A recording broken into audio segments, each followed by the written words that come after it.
Emperor Thulon received the news of Admiral Corvin's defeat while sitting on his throne made from the bones of conquered enemies. The massive Vorthak ruler had never known failure, had never even imagined that his empire could lose a battle to anyone, especially not to the small, weak humans he had dismissed so easily. "Impossible," he roared, his voice echoing through the great hall of the Imperial Palace. Corvin commanded 200 ships. How could he lose to primitives who live on one world?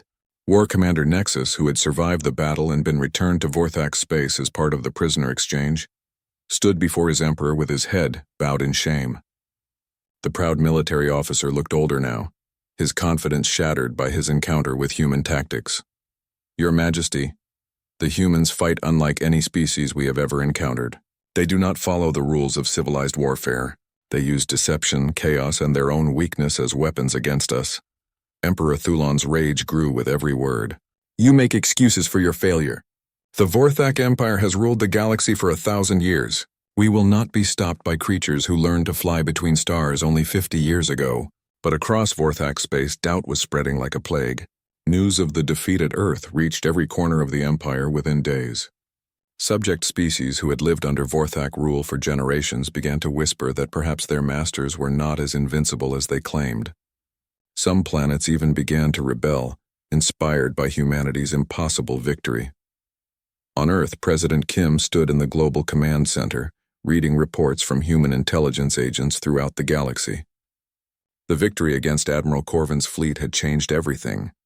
Species that had never dared to defy the Vorthak Empire were now reaching out to humanity, offering alliances and support, ma'am. "We're receiving communication requests from over 30 different species," reported Director Han, the head of Earth's diplomatic corps.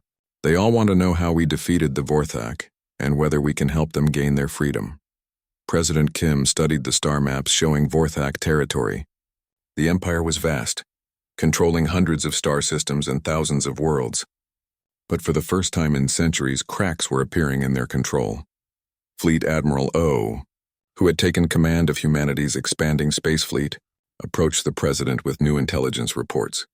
"Ma'am, our spy networks indicate that Emperor Thulon is gathering his personal fleet for a final assault on Earth. He's stripping defenses from across his empire to assemble the largest invasion force in galactic history."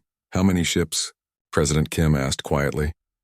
500 warships, including their most advanced dreadnoughts. "And this time they'll be expecting our tactics. They won't make the same mistakes Admiral Corvin made." President Kim looked out at the city beyond the command center windows. Millions of people were going about their daily lives, most of them still celebrating humanity's first great victory in space. They did not yet know that their species' greatest test was still coming. "Admiral, how long do we have?" 3 months, maybe 4. The Vorthak fleet is massive, but it takes time to coordinate movement of that many ships across galactic distances. 3 months later, Emperor Thulon's armada arrived at the edge of the Sol system like a dark tide of metal and death. 500 of the most powerful warships ever built hung in space, their weapons charged and ready to turn Earth into a lifeless rock floating in the void. But something was different this time. The Emperor had not come alone to fight the humans. Surrounding Earth were ships from dozens of species that had joined humanity's cause. The crystalline hegemony had sent their light-based weapons. The mechanical collective had contributed their advanced shielding technology. Even some former Vorthak subjects had brought their fleets to stand against their former masters. Emperor Thulon stared at the mixed fleet defending Earth and felt something he had never experienced before: uncertainty. The humans had not just defeated his forces, they had somehow convinced half the galaxy to fight beside them. "Your Majesty," advised General Voth, his most experienced military commander, "perhaps we should negotiate. The humans have proven they can fight, and they have gained powerful allies. Continuing this war could destroy our empire." Emperor Thulon's massive fist crashed down on his command throne, cracking the alien bone from which it was made. "Never. The Vorthak Empire does not negotiate with inferior species. We will crush them all, humans and their pathetic allies alike." But Fleet Admiral O had spent the last 3 months preparing for this moment. The human fleet had grown dramatically, incorporating technology from their new allies and tactics that no enemy could predict. Most importantly, humanity had learned the ultimate lesson of warfare: Sometimes the greatest victory comes not from destroying your enemy, but from making them destroy themselves. The final battle began not with weapons, but with words. President Kim's voice reached every ship in the Vorthak fleet through communication channels the Technician Row had secretly infiltrated months earlier. Emperor Thulon, I speak directly to you and to every Vorthak soldier in your fleet. You have come here to destroy my people, because we refuse to bow before your empire. But look around you. Look at the species fighting beside us. Every one of them was once under your rule, and every one of them chose to stand with humanity rather than continue serving you. The message continued to broadcast throughout the Vorthak fleet, despite Emperor Thulon's orders to jam all communications. We offer you one final choice. End this war now. Accept the Galactic Council's authority over your empire, and we will help you rebuild as a peaceful member of galactic civilization. Continue to fight, and you will face not just humanity, but every species that has ever suffered under Vorthak rule. Emperor Thulon screamed orders at his communications officers to shut down the human transmission. But Dr. Cha's psychological warfare had evolved far beyond simple computer viruses. The message was being repeated by Vorthak soldiers themselves, officers who were tired of endless war, and who had begun to question whether their emperor's pride was worth the destruction of their entire civilization. War Commander Nexus, who had been stripped of his rank after his defeat at Earth, but remained with the fleet as an advisor, approached Emperor Thulon's throne with careful steps. The proud warrior looked at his ruler and saw not strength but the desperation of someone who could not accept that the galaxy had changed. Your Majesty, I have fought the humans. I have seen what they can do. They do not fight to conquer us. They fight to defend themselves and their allies. If we continue this war, we will lose everything. Emperor Thulon turned on his former war commander with fury in his eyes. You dare counsel surrender? You who lost an entire fleet to these primitives? I counsel survival, Nexus replied quietly. The humans defeated us because they adapted to our strengths and turned them against us. Now they have done the same thing to our entire empire. Half our subject species have joined their alliance. The other half wait to see which side will win. If we attack Earth, we will not just be fighting humans. We will be fighting the future itself. Around the command bridge, other Vorthak officers began to nod in agreement. They had seen the intelligence reports, had watched their empire crumble as species after species chose human alliance over Vorthak rule. The war was already over. Only their emperor refused to accept it. Fleet Admiral O watched the chaos spreading through the Vorthak fleet from her command ship and made a decision that would echo through galactic history. Instead of attacking the massive enemy armada, she ordered her ships to stand down and wait. Admiral, we have them outnumbered and outmaneuvered, protested Captain Mock. Why aren't we attacking? Admiral O smiled sadly. Captain, the greatest victory is one where your enemy defeats themselves. Watch and learn. The Vorthak fleet hung in space for 3 hours, paralyzed by internal conflict. Ships began leaving formation as their captains received contradictory orders from different commanders. Some vessels actually turned their weapons on each other as the chain of command collapsed under the weight of doubt and dissent. Finally, Emperor Thulon made the decision that would seal his empire's fate. Rather than accept defeat or negotiate peace, he ordered his flagship to attack Earth alone, abandoning the rest of his fleet to follow if they chose. The massive dreadnought, largest ship ever built by the Vorthak Empire, accelerated toward Earth with all weapons charged. It was a final, desperate gesture by a ruler who would rather die than admit he had been wrong, but the ship never reached its target. War Commander Nexus, along with a group of other Vorthak officers, had quietly taken control of the vessel's critical systems. As Emperor Thulon screamed orders at his bridge crew, they calmly shut down the ship's weapons and engines. Your Majesty, Nexus said as security officers surrounded the Emperor's throne. By the authority of the Vorthak High Command and in the interest of our species' survival, you are relieved of command. Emperor Thulon, the ruler who had never known defeat, who had built his empire on the bones of conquered worlds, finally understood the price of his arrogance. He had ignored the Galactic Council's warning about humans, had dismissed them as weak and primitive, and in doing so had destroyed everything he had spent his life building. The great battle for Earth began on a Tuesday morning when Admiral Corvin's main fleet dropped out of hyperspace near Jupiter. 200 Vorthak warships, the largest invasion force the Empire had ever assembled, moved toward humanity's homeworld like a storm of metal and death. Admiral Lim stood on the bridge of humanity's flagship, the Soul's Vengeance, and watched the enemy fleet approach. She had been a cargo ship captain before the war, running supplies between Earth's colonies. Now she commanded a fleet of vessels that looked nothing like the ships she had once known. The human ships were smaller than their alien enemies, built from salvaged Vorthak technology and human engineering. They looked rough and primitive compared to the sleek Vorthak vessels, but appearances could be deceiving. Every human ship carried weapons that could adapt to enemy defenses, armor that learned from each attack, and most importantly, crews that refused to follow predictable battle plans. "Admiral, enemy fleet is maintaining standard attack formation," reported Captain Mock from his position at the tactical station. "They're approaching exactly like our computer models predicted they would." Admiral Lim smiled grimly. The Vorthak always fought the same way. Massive ships in perfect formations overwhelming their enemies with superior firepower and numbers. It was a strategy that had worked against every other species in the galaxy, but humans were different. "All ships, execute battle plan chaos," Admiral Lim commanded. "Remember, we're not trying to outfight them. We're trying to outthink them." The human fleet scattered in every direction like leaves in a strong wind.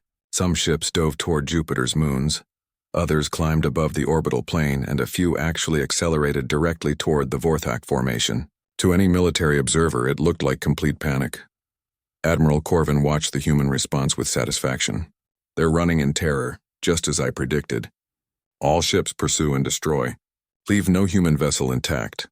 But War Commander Nexus, who had fought humans before, felt a cold worry in his stomach. "Admiral, this doesn't feel right. The humans at the colonies fought with careful tactics. This looks too much like the panic we expected to see." "You worry too much, War Commander," Admiral Corvin replied dismissively. "Look at them scatter like frightened children. This battle will be over within the hour." The first surprise came when the human ships that had fled toward Jupiter's moons suddenly reversed course. They had used the gas giant's gravity to accelerate to incredible speeds, and now they slammed into the Vorthak fleet's flanks like guided missiles. But instead of trying to destroy the massive alien warships, they targeted specific systems, communications arrays, sensor equipment, and weapon control centers. Captain Mock's ship, the Busan Defender, led this attack. His vessel was tiny compared to the Vorthak dreadnought he struck, but his crew had spent months practicing precision attacks on critical ship systems. Within minutes, the enemy flagship was blind, deaf, and unable to coordinate with the rest of its fleet. "Target their command structure," Mock told his weapons officer. "Make it impossible for them to work together." The second surprise came from above, where another group of human ships had been waiting in Jupiter's shadow. These vessels carried Dr. Gill's newest creation, weapons that could turn Vorthak technology against itself. When they fired at the alien ships, instead of trying to penetrate their armor, the weapons hacked into their computer systems. Suddenly, Vorthak ships began firing at each other. Their own navigation systems started reporting false locations, their communication networks filled with fake orders and contradictory commands.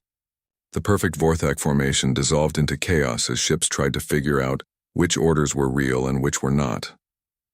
Dr. Cha's psychological warfare program was working exactly as designed. The rigid Vorthak command structure, which had been their greatest strength, was now their greatest weakness. When they could not trust their own communications, their entire military system fell apart. Admiral Corvin tried desperately to regain control of his fleet. "All ships ignore computer orders and follow my direct commands only." But his message was lost in the storm of fake communications that Technician Rowe's improved virus was generating throughout the Vorthak network.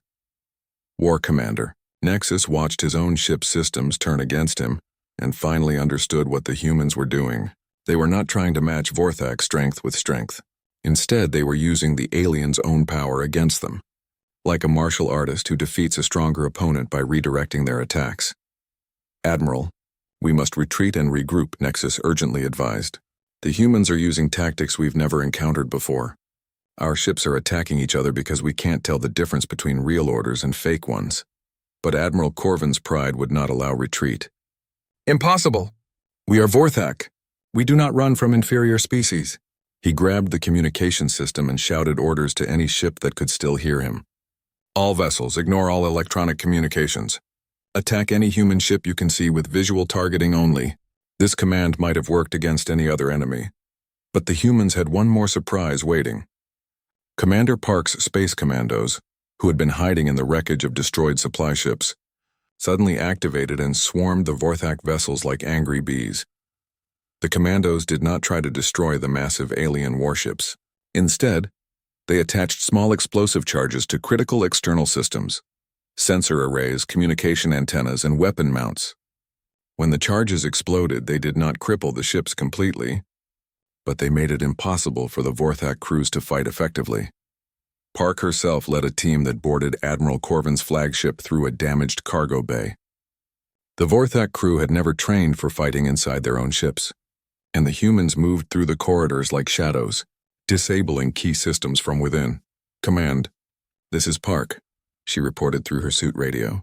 "We've taken control of the enemy flagship's main computer. Uploading the master virus now." When Technician Rose virus reached the Vorthak command ship, it spread through the entire enemy fleet in minutes. Every ship began receiving thousands of contradictory orders. Navigation systems reported impossible locations. Weapon systems locked onto friendly vessels. Communication networks filled with so much false information that real messages could not get through. The mighty Vorthak invasion fleet, which had never known defeat, found itself completely paralyzed by an enemy that fought with their minds instead of their weapons. Admiral Lim watched the chaos from her command bridge and felt a mixture of pride and sadness. The humans were winning, but at a terrible cost. Many human ships had been destroyed in the initial attacks, and good people had died to achieve this victory. "Admiral, the enemy fleet is in complete disarray," reported Captain Mock.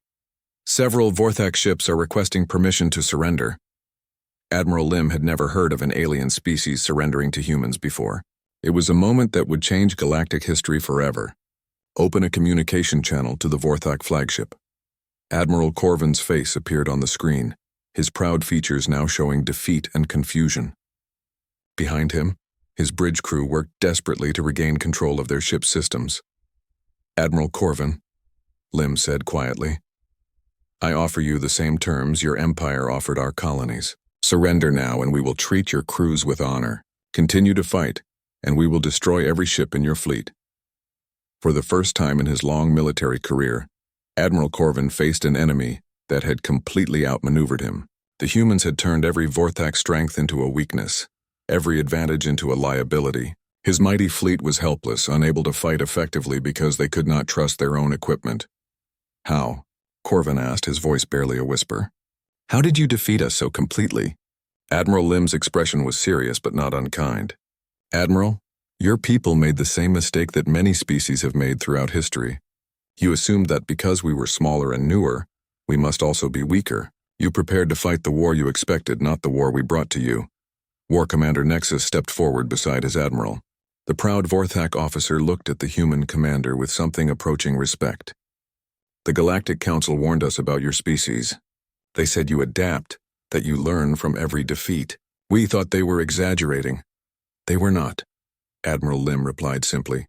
"We spent 6 months studying your tactics, your technology, and most importantly, your psychology. We learned how you think, how you fight, and how to turn those patterns against you." Admiral Corvin looked around at his disabled fleet, his confused crew, and his own ship's systems that no longer obeyed his commands. The greatest military force in Vorthak history had been defeated not by superior firepower, but by superior thinking. "We surrender," he said quietly, the words tasting like poison in his mouth. "But know this, humans, my emperor will not accept this defeat. He will send more fleets, bigger armies. This war is not over." Admiral Lim nodded gravely. "Then we'll be ready for him too." "Admiral, you've learned today what happens when someone underestimates humanity. I suggest you share that lesson with your emperor." As the Vorthak fleet surrendered and human forces began taking control of the alien vessels, news of the victory spread across Earth. 6 months after the colony attacks, Earth had transformed into something the Vorthak Empire could never have expected. Every factory that once made cars now built weapons. Every university that taught literature now studied alien technology. Every person on the planet understood that humanity's survival depended on learning faster than their enemies could adapt. Dr. Gill worked 18 hours a day in the underground research facility in Seoul. The captured Vorthak fighter sat in pieces around her laboratory, each component carefully studied and copied. Her team had already created the first human Vorthak hybrid weapons, guns that used alien energy technology, but were built to fit human hands. The alien power cells are incredibly efficient, she explained to General Nam during his daily briefing visit. But they're also predictable. Every Vorthak ship uses the same energy frequency. If we can build weapons that disrupt that frequency, we can shut down their entire fleet. General Nam studied the new weapon designs with the eye of someone who had spent his life understanding warfare. How long until we can produce these in large numbers? 3 months for the small weapons, 6 months for ship-mounted versions. But General, we need to test them in real combat to see if they actually work. That test would come sooner than anyone expected. Commander Park had been training the first human space commandos in a secret facility on the dark side of the moon. These soldiers would fight in spacesuits, using small ships to attack much larger enemies. It was a crazy idea that only humans would try. Park had been a special forces officer before the alien attacks. She understood that when you are smaller and weaker than your enemy, you must be smarter and more unpredictable.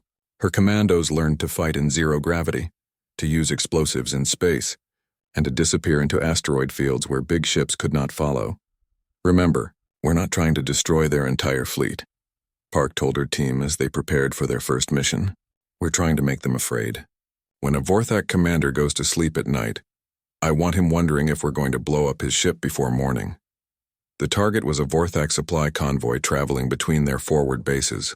Intelligence reports said it would be lightly defended, perfect for testing human tactics against alien technology.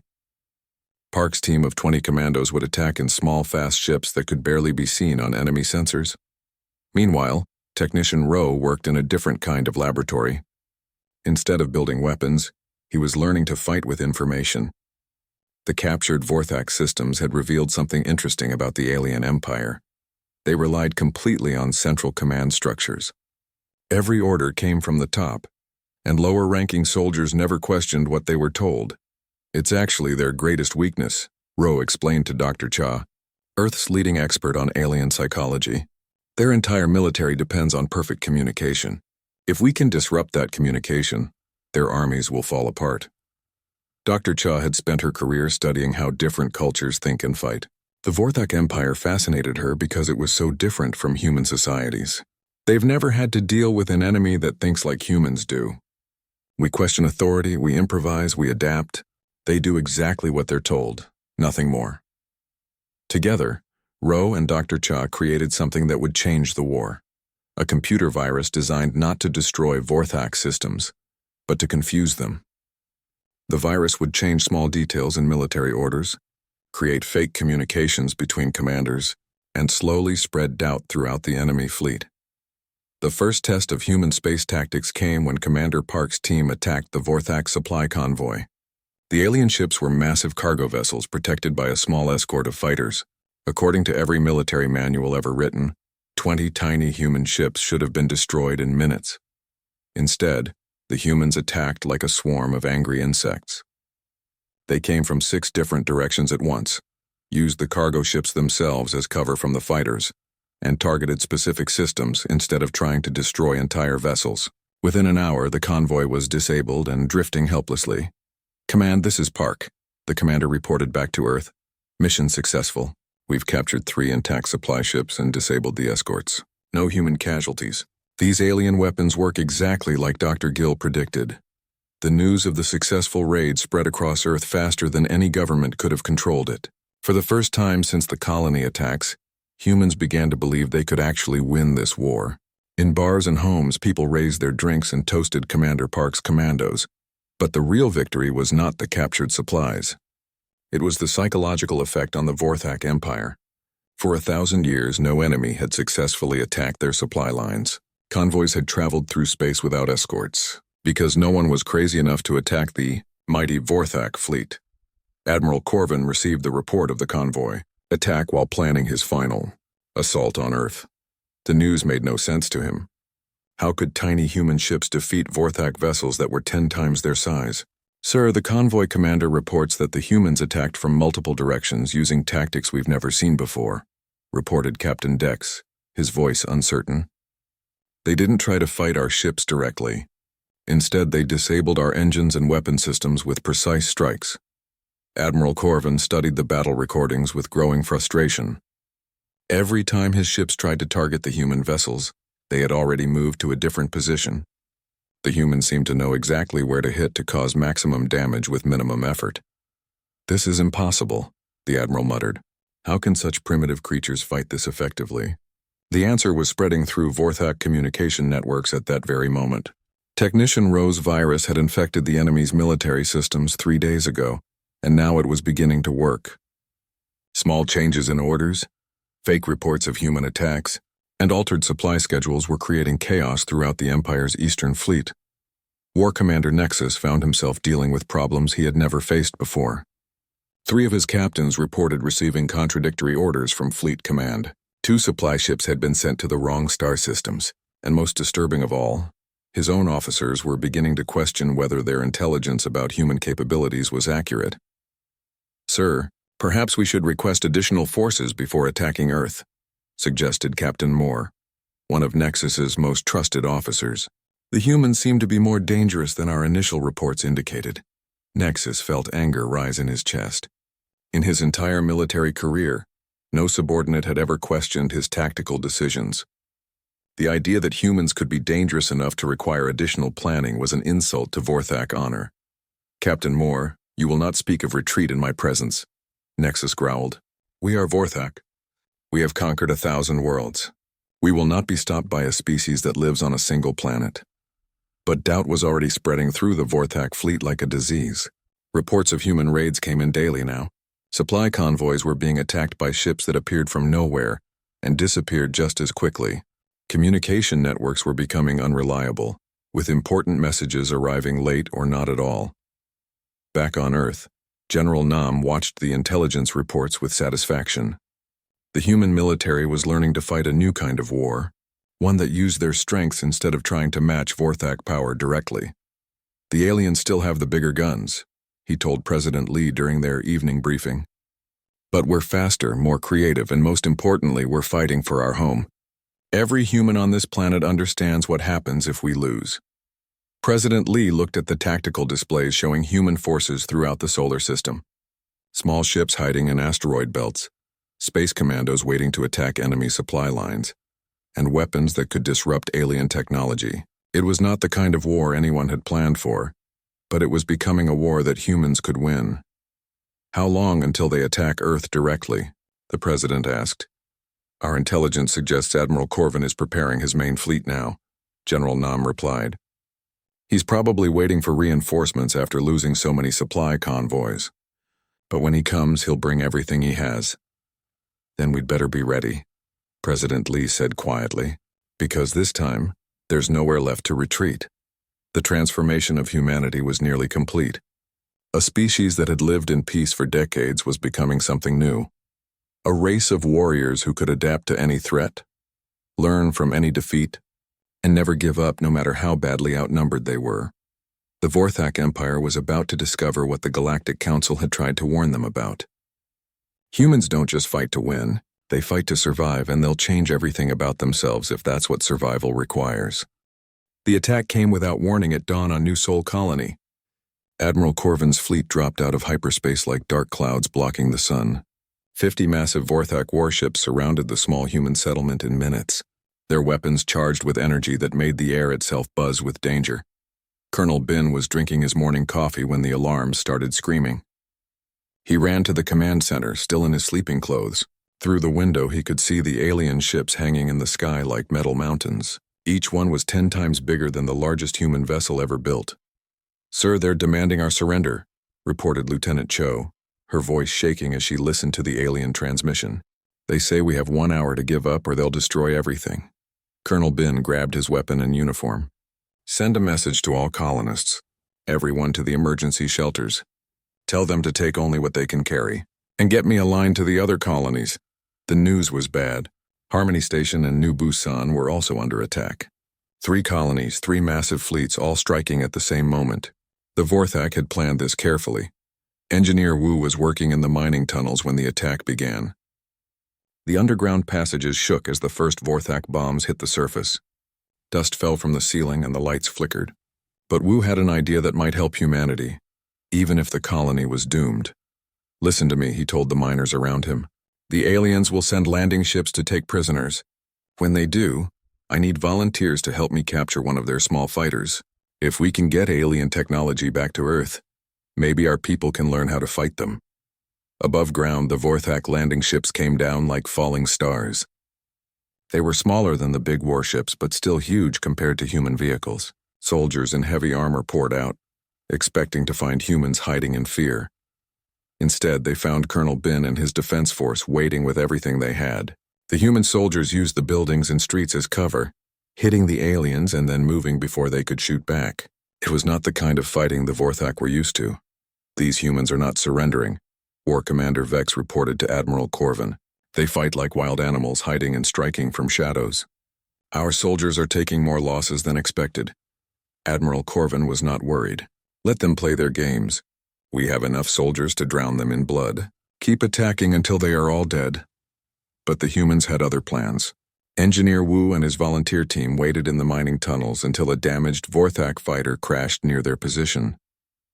The alien pilot was hurt and alone, easy to capture. Dr. Yoon was the colony's head scientist. She had studied alien biology since first contact, and now that knowledge would save human lives. When they brought her the captured pilot, she quickly figured out how the aliens' equipment worked. "Look at this," she told Wu excitedly, pointing at the fighter's control system. "Their technology is advanced, but it's not designed for the kind of fighting we're doing. They expect big fleet battles in space, not ground combat with hidden enemies." The Vorthak pilot, whose name was Kex, could not understand why these humans were not afraid of him. In every other conquest, the local species would beg for mercy by now. Instead, this strange human female was asking him questions about his ship's systems. "Your people are fools," Kex told Dr. Yoon through the translation device.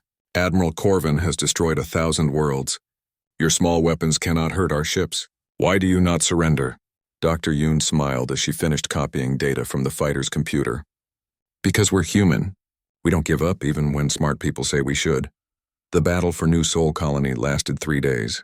Colonel Bin's forces could not stop the Vorthak army, but they made them pay for every street, every building, every room. The aliens lost more soldiers taking this one small colony than they usually lost conquering entire planets.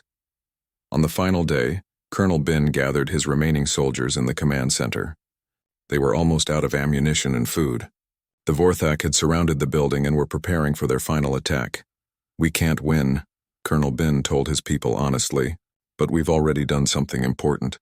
The data Dr. Yoon gathered is being transmitted to Earth right now. Our sacrifice will help humanity fight back." Lieutenant Cho looked at her commander with pride. "What are your orders, sir?" Colonel Bin checked his weapon one last time. "We make them remember this day. When other aliens think about attacking humans, they'll remember what happened here. They'll remember that we don't go down easy." The final battle was short but fierce. The humans fought until their ammunition was gone. Then they fought with knives and tools. The Vorthak won, but Admiral Corvin lost more soldiers, taking 3 small human colonies than he had expected to lose in the entire war. Back on his command ship, Admiral Corvin studied the battle reports with growing concern. His officers stood around him waiting for orders. They had won, but it did not feel like victory. "Sir, we have reports from all 3 colonies," reported Captain Dex. "All human resistance has been eliminated, but our casualties are higher than predicted." Admiral Corvin frowned at the numbers. "How much higher?" "We lost 30,000 soldiers, sir, and 15 fighter ships, against 3 small colonies with primitive weapons."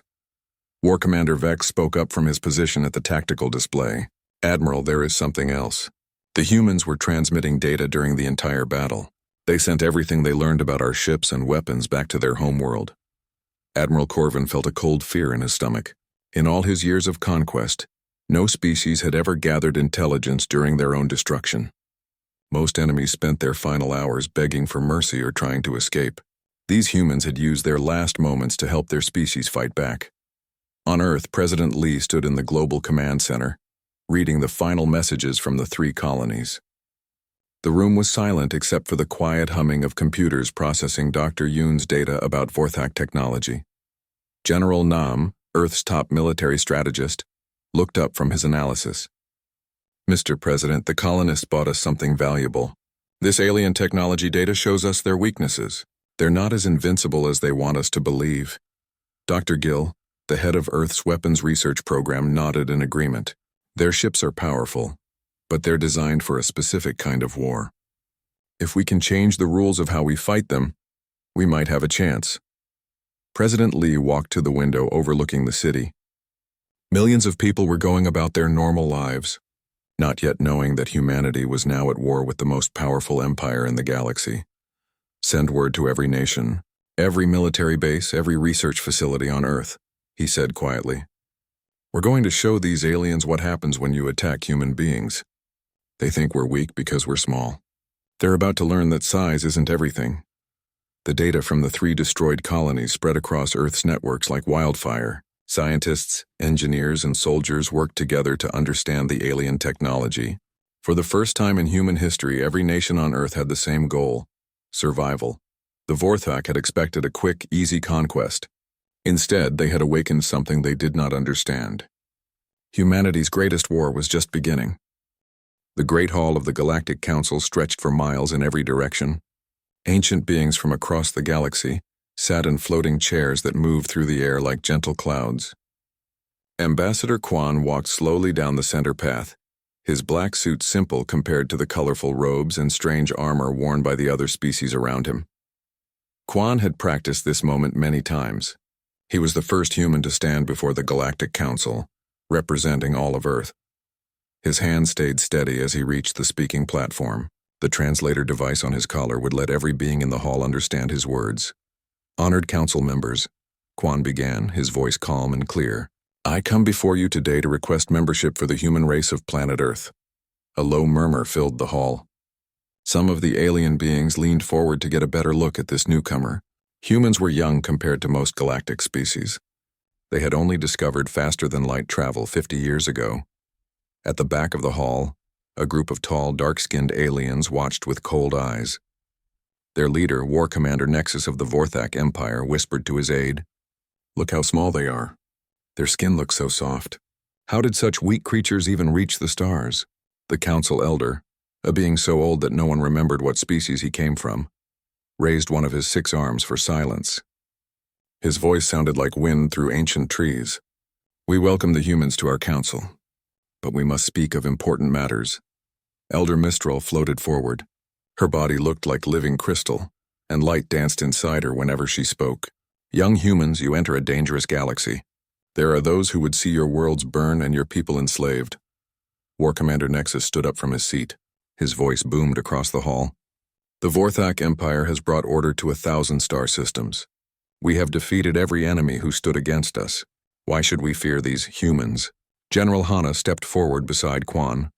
She had fought in many wars on Earth and carried herself like a soldier. "We seek only peace, Commander. We have no wish to fight anyone."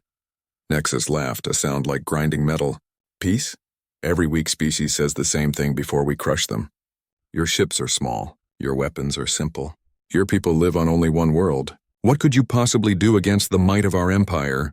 Elder Mistral's light grew brighter with worry. "You do not understand, War Commander. We have watched the humans for many years. They are not like other species. They adapt. They change. They never give up no matter how badly they are hurt." "Nonsense," Nexus said, waving his hand.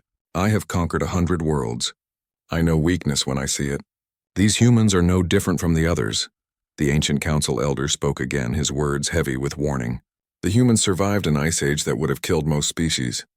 They turned their entire world into one people when they needed to reach the stars. They take the worst situations and find ways to win.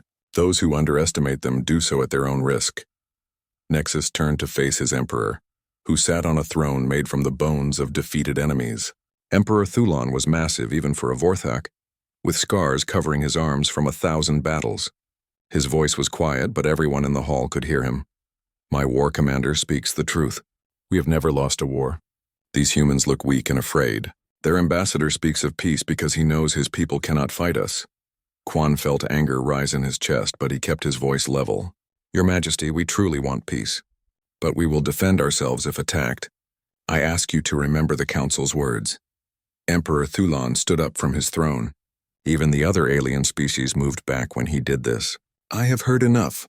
Humans, you may have your membership in this council, but remember that the Vorthak Empire rules the eastern spiral arm of the galaxy. If your ships come too close to our space, we will treat you as invaders. The council session ended with formal words and ancient ceremonies. As the different species began to leave, Elder Mistral floated close to Quan and Hana. Be ready, she whispered, her crystal body dim with worry. The Vorthak have decided you are weak. They will test you soon. When they do, remember what makes humans special. You do not fight like other species. Use that. Back on their ship, Quan and Hana talked quietly as they prepared for the journey home to Earth. Through the window, they could see the massive Vorthak fleet in the distance. The alien ships were huge, covered in weapons and armor that could destroy entire cities. Do you think they'll really attack us? Hana asked, checking the message she was about to send to Earth's military command. Quan nodded slowly. The way that Emperor looked at us, he's already made his choice. We need to warn Earth. Tell them to prepare the colonies for possible attack. Captain June sat in the communication center of the Earth Defense Station, watching the deep space monitors. Strange signals had been appearing near the outer colonies for 3 days. The patterns looked like military scouting missions, but no friendly ships were supposed to be in those areas. Dr. Sue worked late in her laboratory beneath the Swiss mountains.